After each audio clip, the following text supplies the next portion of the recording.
Let's define ambivalence, what it is, and why does it matter? Ambivalence is this internal experience of holding opposing truths or desires at the same time. It's not indecision or self-sabotage. It's a neurobiological phenomenon. Maybe you really want connection, but you're also afraid of being seen. Or like you love this person and at the same time you feel resentment. Or maybe you're ready to grow and you are growing, but you're also scared at the same time of letting old things go.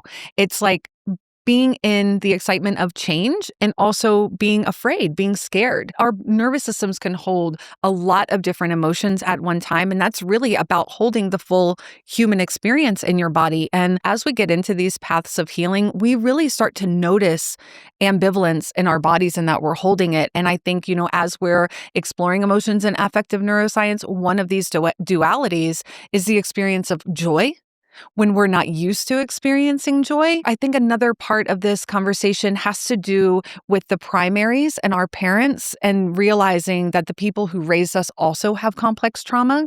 So there's this connection that we want to have.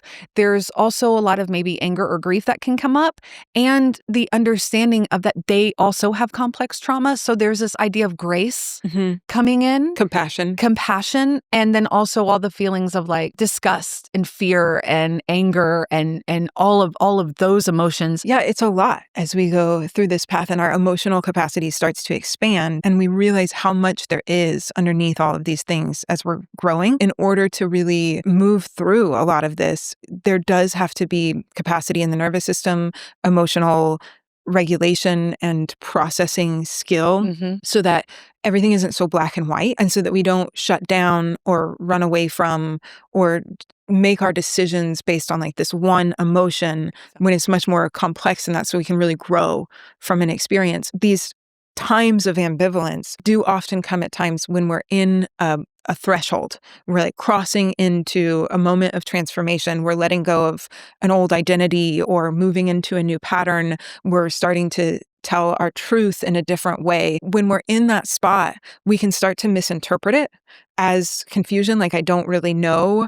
what I want because I have these conflicting emotions, but I do know that deeper truth. It's just that all the emotions are there.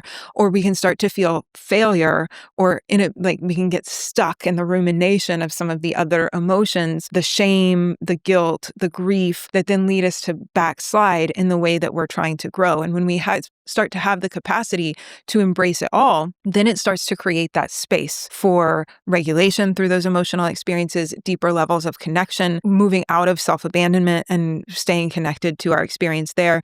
And that is really what we're talking about when we talk about post-traumatic growth too.